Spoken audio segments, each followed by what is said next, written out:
Louvado seja nosso Senhor Jesus Cristo, para sempre seja louvado. Seja bem-vindo mais uma vez ao canal Denis o Católico. Meus amados irmãos, esse vídeo aqui tem algumas pessoas que ficaram pedindo que eu falasse um pouco sobre essa questão da guerra entre a Rússia e a Ucrânia. Não falar de geopolítica, nem falar dos interesses particular de cada país, mas falar a respeito desses acontecimentos, se são ou não sinais do fim do mundo. Se essas guerras são as guerras que Cristo havia dito que aconteceriam. Então, para falar sobre isso, eu queria pegar aí o capítulo 24 de São Mateus, certo? Capítulo 24 de São Mateus. Eu queria que você pudesse ver o vídeo e ter paciência para assistir o vídeo. Se você quiser tecer algum comentário aí embaixo do vídeo, primeiro veja o vídeo, entenda o que eu estou falando, para depois você, de forma coerente, escrever aí o seu comentário, o que você achou do vídeo, para que você não meta os pés pelas mãos e faça o que eu tenho visto muitos fazerem aí com meus vídeos. Falar do vídeo e você percebe nitidamente que a pessoa não assistiu o vídeo ou pelo menos assistiu e não entendeu o que foi dito. Então, vamos ver aí São Mateus capítulo 24. Dá uma paradinha aí, dá um like aí no vídeo, ajuda o canal, né? Se você não é inscrito ainda, chegou aqui por acaso, se inscreve no canal, clica o sininho para receber todas as notificações. Se você gostou do vídeo, você faz isso e depois deixa aí seus comentários e compartilha. Então, para falar um pouco sobre isso, eu queria pegar aqui São Mateus capítulo 24, versículos do 4 ao 14. De antemão, já gostaria de dizer para você que o sentido literal desse texto e o contexto dentro daquilo que é a literalidade do texto, aqui se fala de Jerusalém, tá certo? Está se falando da profecia a respeito da destruição de Jerusalém. Então, de antemão, queria que você pudesse entender isso. Mas vamos lá. O que é que Jesus fala? Então, no capítulo 1, no versículo 1 de Mateus 24, os discípulos querem mostrar a Jesus a beleza do templo. Então, Jesus daí, vendo que eles estavam admirados com as coisas daqui desse mundo, Jesus começa a falar daquilo que aconteceria com Jerusalém. Então, esse é o primeiro sentido do texto, certo? Então, a partir do versículo 4, ele vai dizer: Jesus respondeu: atenção para que ninguém vos engane, pois muitos virão em meu nome, dizendo: o Cristo sou eu, e enganarão a muitos. A vez de ouvir falar sobre guerras e rumores de guerras. Então, havereis de ouvir falar sobre guerras e rumores de guerra. Então, se essa profecia era para Jerusalém, como foi de fato e aconteceu, ali o Senhor já falava que haveria guerras e se ouviria falar de rumores de guerras. Nós estamos vendo isso também nos dias atuais. Jesus não estava falando sobre a guerra da Rússia e da Ucrânia. Mas vamos ver o que isso tudo que acontece nos dias atuais tem a ver com aquilo que Jesus também nos ensina, né? Então, havereis de ouvir falar sobre guerra e rumores de guerra. Cuidado, para não vos alarmardes. Jesus diz isso para os apóstolos. Então, quando vocês ouvirem falar de guerra, de rumores de guerra, não vos alarmeis, não fiqueis aterrorizados. É preciso que estas coisas aconteçam. Então, também para nós, não nos alarmemos, não fiquemos aterrorizados, porque é preciso que estas coisas aconteçam. Mas ainda não é o fim, Jesus está dizendo. Pois se levantará nação contra nação, e reino contra reino. E haverá fome e terremoto em todos os lugares. Tudo isso será o princípio das dores. Então Jesus está dizendo que haverá fome, terremoto, guerra em todos os lugares. Mas isso tudo será apenas o princípio das dores. Das dores para Jerusalém, que seria sitiada, das dores para nós que ouvimos falar de rumores de guerra, de fome, de nação se levantando contra a nação.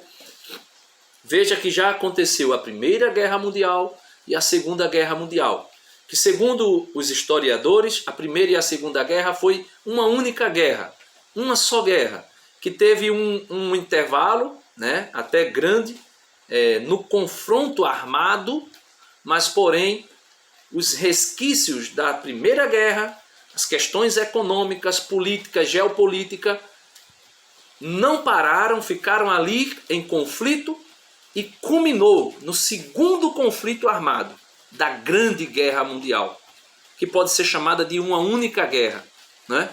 Mas os historiadores colocam como Primeira e Segunda Guerra Mundial. Então, as guerras sempre aconteceram e sempre acontecerão. Mas Jesus diz que tudo isso ainda não será o fim. Ou seja, Jesus falava isso para os apóstolos, se tratando de Jerusalém, e também Jesus fala disso para nós, meus irmãos. Não podemos cair na ideia de que o texto bíblico é um texto literal, somente com sentido e uma interpretação literal do texto, porque senão nós faremos da palavra de Deus letra morta. E a igreja nos ensina, no Catecismo da Igreja Católica, no parágrafo 115 até o parágrafo 117. Ele vai falar sobre os sentidos da Escritura. Então, a Igreja Católica lê os textos bíblicos e tem a interpretação bíblica nos sentidos da Escritura que a Igreja nos ensina a compreendê-los. Primeiro, ele vai dizer assim, parágrafo 115, daqui a pouco a gente volta para o texto bíblico. Segundo uma antiga tradição, podemos distinguir dois sentidos das Escrituras, o sentido literal e o sentido espiritual. Então esses são os dois sentidos das Escrituras.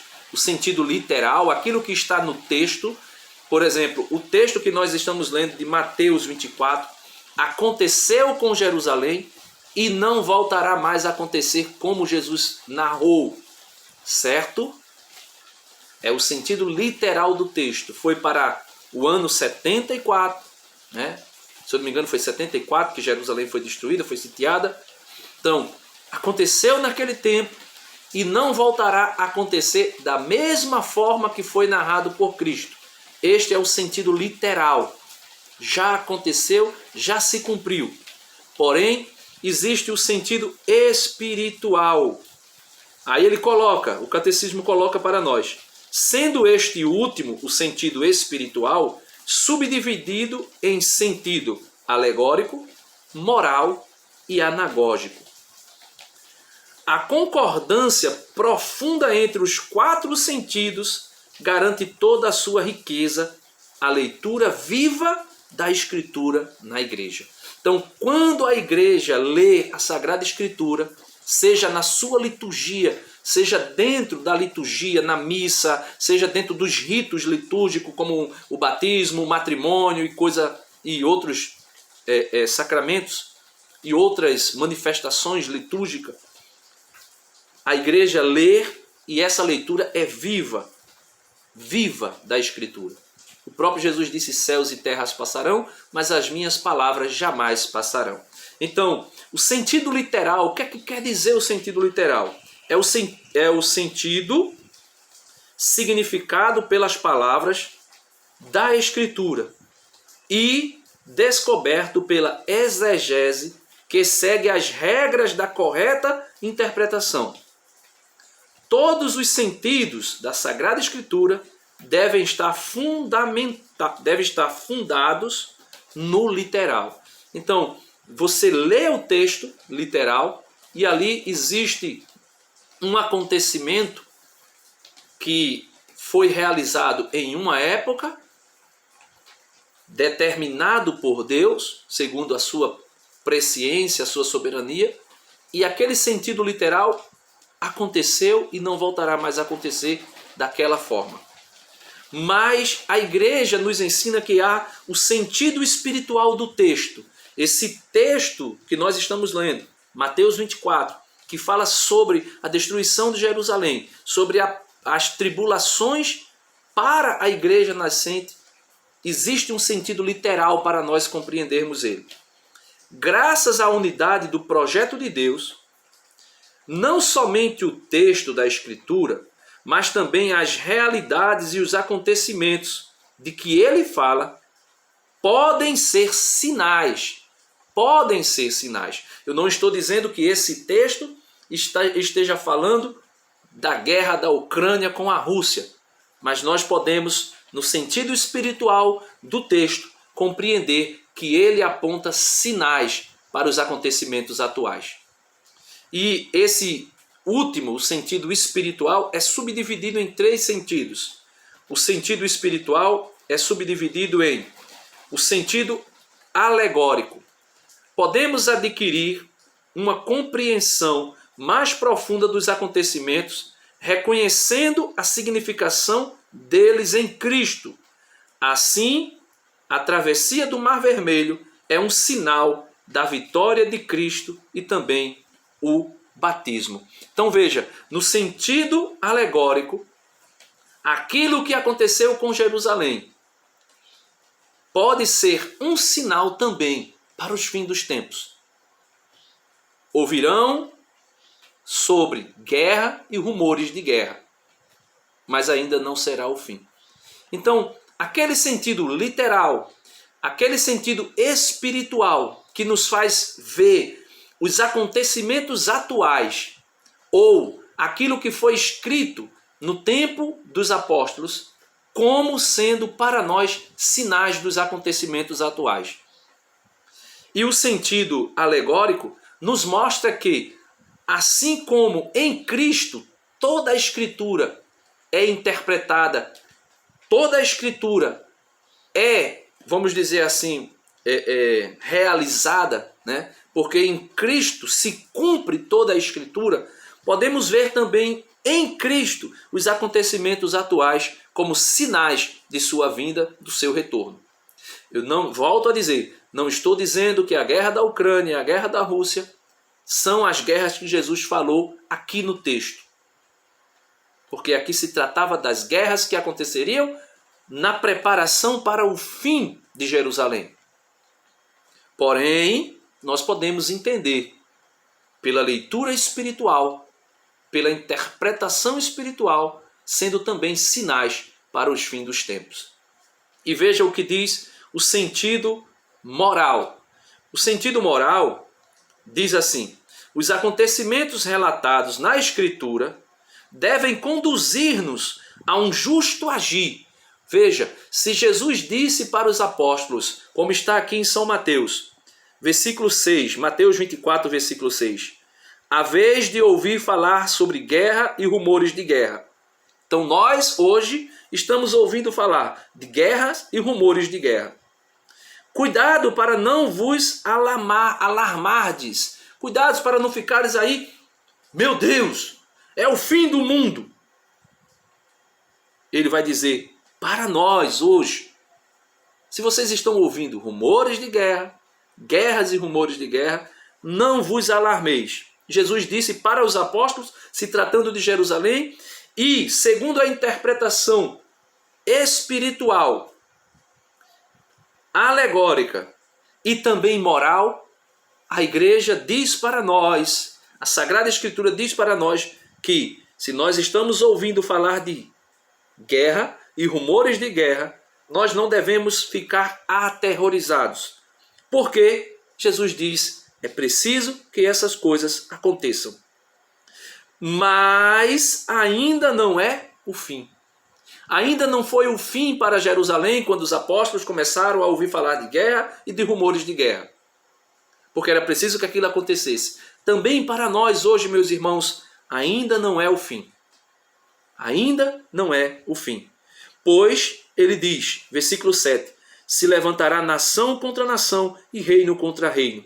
E haverá fome e terremotos em todos os lugares. Tudo isso será o princípio das dores. Tudo isso será o princípio das dores. E o sentido anagógico do texto da Sagrada Escritura. Denis, o sentido moral foi para Jerusalém. O sentido espiritual é sinais para nós. O texto aponta para a nossa vida atual, porque senão seria a letra morta. O sentido alegórico nos faz ver esses acontecimentos em Cristo e ilumina a nossa vida. E pelo sentido alegórico, nós podemos contemplar e viver o sentido moral, aprender com isso, aprender com os acontecimentos dos dias atuais. E o sentido anagógico, podemos ver realidades e acontecimentos em sua significação eterna. Nós podemos ver que esses acontecimentos, essas guerras, os terremotos que nós estamos vendo, a fome que nós estamos vendo, tudo isso nós podemos ver como significação eterna, aponta para o eterno. Ele conclui dizendo, o catecismo conclui dizendo, né? Conduzindo-nos à nossa pátria, assim a igreja na terra é sinal da Jerusalém celeste. Então, todas essas coisas que aconteceu para Jerusalém também são sinais para nós. O sentido literal não voltará a acontecer mais como aconteceu. O sentido espiritual são sinais para nós compreendermos como nós devemos nos comportar nas situações que nós estamos vivendo. E o texto que eu escolhi aqui continua dizendo, versículo 9: Nesse tempo vos entregarão a tribulação e vos matarão, e sereis odiados de todos os povos por causa do meu nome. E então muitos sucumbirão. Haverá traições e guerras internas, ou seja, até dentro da igreja, quando as coisas finais começarem a acontecer, se nós não fizermos aquilo que Jesus disse, não nos alarmarmos, não ficarmos aterrorizados, se nós não fizermos isso, se ao contrário nós entrarmos em desespero, nós iremos fazer o que Jesus disse. Haverá guerra interna, ou seja, um irmão dentro da igreja começará a agir contra o outro. Concluindo, ele diz: E surgirão falsos profetas em grande número e enganarão a muitos. E pelo crescimento da iniquidade, da maldade, é o que nós estamos vendo, meus irmãos, dia após dia, a maldade, a perversidade, a iniquidade se multiplica, se prolifera. E por conta disso, o amor de muitos esfriará. Aquele, porém, que perseverar até o fim, este será salvo. E Jesus diz: E este evangelho do reino será proclamado no mundo inteiro. Aqui era o mundo habitado da época. Era o mundo em que o Império Romano dominava. Para que todos aqueles que estavam dentro do Império Romano, todos os judeus que estavam dentro do poder do Império, pudessem ouvir falar do evangelho do reino. E aí Jesus diz: como testamento para todas as nações, e então virá o fim. O evangelho deveria ser anunciado para dentro de todo o Império Romano, todos os lugares, todas as nações, todos os países que estavam subjugados a Roma, e também serviria como sinal para a conclusão dos tempos messiânicos. Denis, então quer dizer que de fato a guerra da Ucrânia com a Rússia é sinal do fim dos tempos? Meus irmãos, veja o que diz o apóstolo São Paulo na carta aos Romanos. São Paulo, na carta aos Romanos, no capítulo 8, vai falar algo que é muito interessante. Porque nós não podemos ler a Sagrada Escritura somente no texto. Está aqui o texto, já aconteceu, pronto, acabou-se. Veja o que diz São Paulo São Paulo vai falar das coisas que Cristo falou. Porém, ele vai falar numa perspectiva cósmica, que as coisas deverão acontecer e se intensificarem. Veja o que São Paulo diz no capítulo 8 da carta aos Romanos, a partir do versículo 18, ele vai dizer assim: penso com efeito que os sofrimentos do tempo presente, o tempo de São Paulo, lógico, e nós podemos, pela interpretação espiritual da Escritura, tomar para nós. Penso com efeito que os sofrimentos do tempo presente, a pandemia, a guerra, os terremotos que já aconteceram, as tribulações, a fome que muita gente está passando, e a pandemia revelou muita gente passando fome, não tem proporção com a glória que deverá revelar-se em nós. Então São Paulo está dizendo que tudo isso que nós estamos vivendo não se compara, proporcionalmente não se compara com a glória que deve se revelar em nós. Versículo 19, Romanos 8, 19. Pois a criação em expectativa anseia pela revelação dos filhos de Deus. Toda a criação, o cosmo, não somente os homens, mas toda a criação anseia pela revelação dos filhos de Deus. Versículo 20. De fato, a criação foi submetida à vaidade. Por conta do pecado original, a criação toda sofreu um abalo cósmico. O mundo não é como ele era no princípio. Ele sofreu, assim como o ser humano, assim como nós, em nossa natureza humana decaída, sofremos com a concupiscência da carne que nos inclina para o mal, para o pecado. Assim toda a natureza, toda a criação, todo o cosmo sofreu uma queda, saiu, podemos assim dizer, da sua originalidade.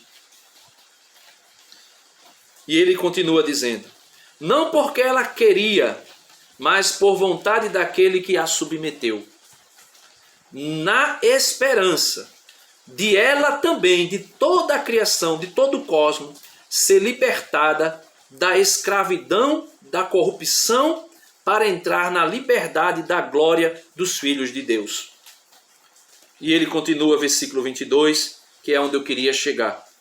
Pois sabemos que a criação inteira geme e sofre as dores de parto até o presente, até os dias que nós estamos vivendo. O que eram as dores de parto? O que é as dores de parto? As dores de parto, para qualquer leigo, nós sabemos que ela se dá assim. Vêm as primeiras dores, as primeiras contrações. A primeira de todas as contrações, ela acontece. Passa-se um tempo um pouco alongado para a próxima contração. E quando acontece a próxima, o tempo de uma contração para outra, até que ela dê à luz, vai diminuindo o espaço do tempo e vai acontecendo inúmeras contrações, uma próxima da outra. O mesmo acontece com o cosmo. Sempre existiu guerra, desde quando Jesus alertava os apóstolos para o ano 70, 74 da era cristã. Jesus já alertava para guerras, rumores de guerra, já alertava para se levantar nação contra nação. Porém, São Paulo revela para nós, e nós podemos ver isso no sentido espiritual do texto, que toda a criação, podemos e sabemos que a criação inteira geme. Gemer é sofrer, meus irmãos, é sofrimento, é angústia. Geme e sofre as dores do parto, até o presente momento. Só que as dores do parto, meu irmão, ela não é uma dor que gera a tristeza. Ela é uma dor, um sofrimento, que ao acontecer aquilo pelo qual as contrações foram necessárias, quando a criança é dada à luz, quando a criança nasce uma alegria extraordinária ali. junto com aquela criança. E a mãe, ao tomar aquela criança no colo, esquece todos os sofrimentos. E é por isso que muitas chegam a usar esta expressão. Ser mãe é padecer no paraíso. Ou seja, é sofrer todas aquelas agonias do parto, mas assim que acontece o parto, vem a grande alegria de ter um filho ou uma filha nos seus braços. E aqui no versículo 23, São Paulo vai dizer: e não somente ela, a criação, mas também nós, que temos as primícias do Espírito, gememos, ou seja, nos angustiamos, sofremos interiormente. Um cristão, nos dias atuais, que não sofre interiormente com o que está acontecendo entre Rússia e Ucrânia, as mortes, a destruição, o sofrimento, crianças que estão sendo mortas, crianças que estão vindo ao mundo dentro de um abrigo, de um hospital subterrâneo, no subsolo, crianças nascendo no meio do confronto, na guerra, as mães que anseiam pela alegria, pela felicidade dos seus filhos, tendo que dar à luz aos seus filhos no meio do conflito da guerra. Se isso não é gemer junto com o mundo inteiro, com o cosmos, suspirando pela redenção do nosso corpo, suspirando pelo fim de tudo, para um dia estarmos com Cristo na glória. Como diz o versículo 24, pois nossa salvação é objeto de esperança. E ver o que se espera não é esperar. Acaso alguém espera o que vê? Então nós não podemos ver a glória, né? São Paulo disse, nem olhos viram, nem ouvidos ouviram, nem jamais desceu ao coração do homem aquilo que o Senhor tem preparado para nós. Então nós não vemos aquilo que nós esperamos. Nós nunca ouvimos falar verdadeiramente daquilo que nós esperamos. Tudo que nós ouvimos falar do paraíso é uma sombra. É uma sombra.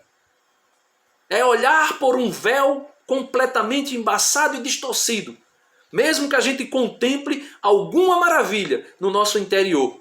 Mas nós não conseguiremos jamais contemplar aquilo que Deus tem preparado para nós. Porém, ele diz, e se esperamos o que não vemos, é na perseverança que o aguardamos.